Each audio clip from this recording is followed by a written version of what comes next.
Assalamualaikum warahmatullahi wabarakatuh. Perkenalkan, nama saya Ali Rizaldi. Di sini saya sebagai moderator sekaligus pemateri.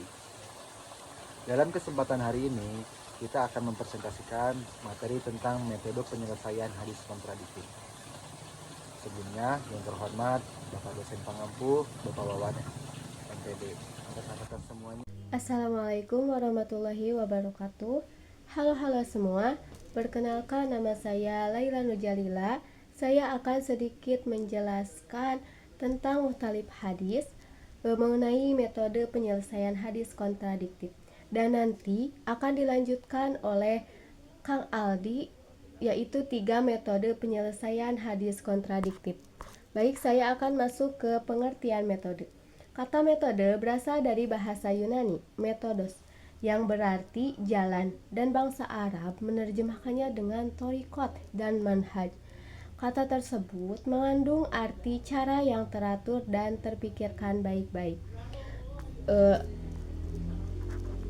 Bagaimana dengan pendapat ulama mengenai metode penyelesaian hadis kontradiktif?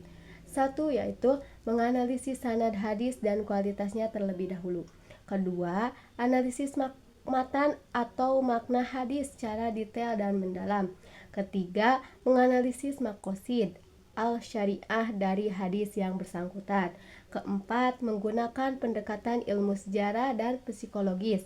Kelima, memperhatikan konotasi kebahasaan hadis, yaitu korelasi dan interrelasi teks dan konteks. Baik, sekarang akan dilanjutkan oleh Kang Aldi. Metode yang pertama yaitu adalah metode jam'u wa taufiq, yaitu adalah metode menyelesaikan hadis yang bertentangan dengan cara mengkompromikan dan menggabungkan makna-makna kedua hadis sehingga keduanya dapat diamalkan tanpa menolak salah satunya. Metode ini diprioritaskan sebelum 1. Nasih mansuh, 2. Tarjih, 3. Tawakuf. Prinsip dasarnya yaitu adalah tidak mungkin Rasulullah SAW benar-benar bertentangan dalam sabdanya. Adapun syarat penggunaan jam'u wa taufiq, metode ini dapat digunakan jika 1. Kedua hadis sama-sama sahih atau hasan. Kedua, pertentangan hanya bersifat lahiriah bukan hakiki. 3. Masih mungkin dikompromikan secara rasional dan syar'i. 4. Tidak ada dalil tegas tentang nasikh.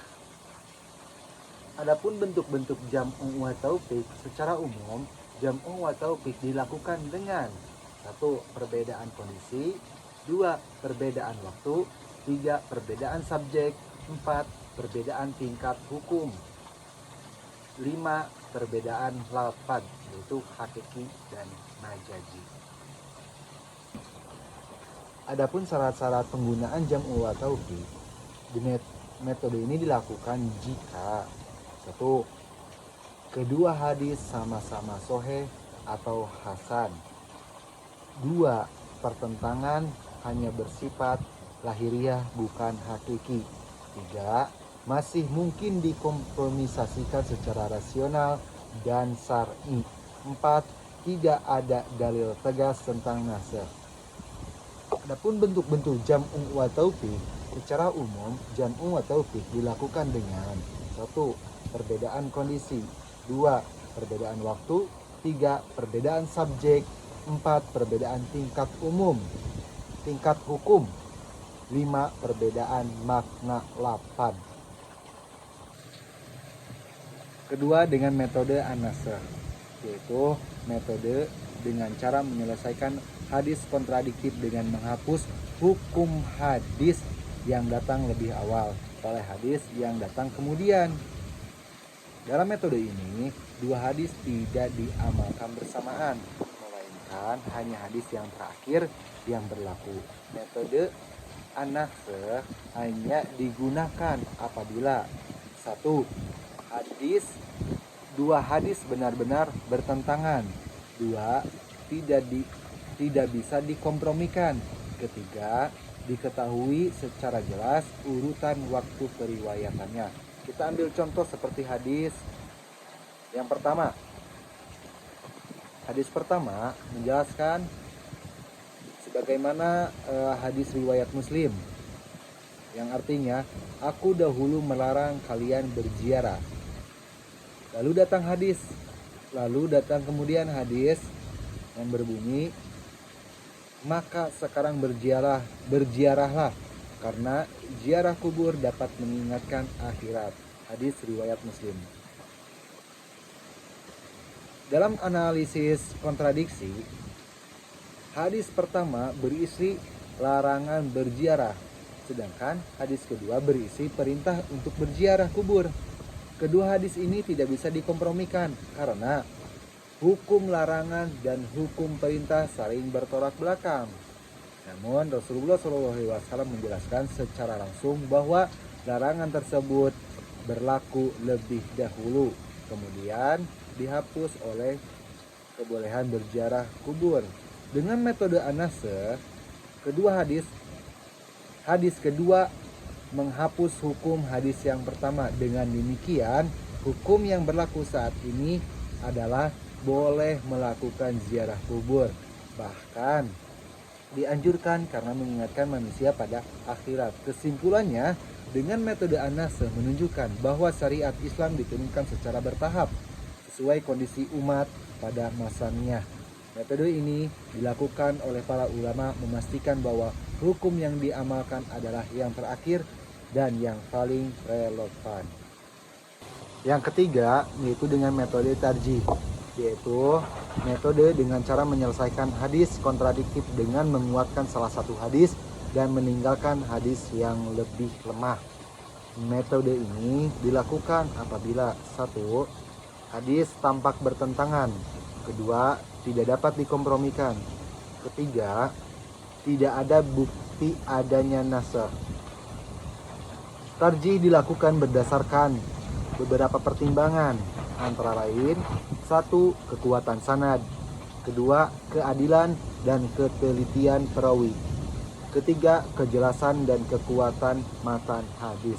Kita ambil contoh seperti hadis pertama menerangkan yang berbunyi, barang siapa yang menyentuh kemaluannya maka hendaklah ia berwudu. Hadis riwayat Ahmad, Abu Dawud yang bersanad sahih. Lalu datang hadis yang kedua yang berbunyi, sesungguhnya itu hanyalah bagian dari tubuhmu. Hadis Tabrani yang sanadnya lebih lemah. Dalam analisis kontradiksi, hadis pertama menyatakan bahwa menyentuh kemaluan membatalkan wudhu, sedangkan hadis kedua menyatakan bahwa menyentuh kemaluan tidak membatalkan wudhu. Kedua hadis ini tidak bisa dikompromikan dan tidak ada keterangan waktu yang menunjukkan adanya penghapusan hukum. Dengan metode tarjih, karena hadis yang pertama lebih kuat sanad dan perawinya, maka hadis tersebut ditarjih, yaitu dipilih dan diamalkan. Sedangkan hadis kedua ditinggalkan karena tingkat kekuatannya lebih rendah. Kesimpulannya, menyentuh kemaluan membatalkan wudhu. Kesimpulan di metode tarjih menunjukkan bahwa para ulama sangat selektif dan ilmiah dalam menerima hadis. Tidak semua hadis diperlakukan sama, tetapi ditimbang kekuatannya agar hukum Islam tetap terjaga keabsahannya. Kesimpulannya, hadis kontradiktif atau mukhtalif diselesaikan dengan 3 metode. Yang pertama, jam'u wa taufiq, yaitu mengkompromikan 2 hadis agar keduanya tetap diamalkan. Kedua, dengan anasah, yaitu menghapus hukum hadis yang lebih awal dengan hadis yang datang kemudian. Ketiga, tarjih, yaitu menguatkan dan mengamalkan hadis yang lebih sahih ketika tidak bisa dikompromikan dan tidak ada nasakh. Sekian dari saya pemateri Aldi Jaldi. Mohon maaf bila ada kesalahan. Wassalamualaikum warahmatullahi wabarakatuh. Sekian dari saya sebagai moderator dan terima kasih kepada teman saya yaitu Laila Nurjalila dan pemateri kedua yaitu saya diri sendiri. Mohon maaf dari kelompok kami bila ada kesalahan atau kurang dalam menyampaikan materi. Sekian dan terima kasih. Wassalamualaikum warahmatullahi wabarakatuh.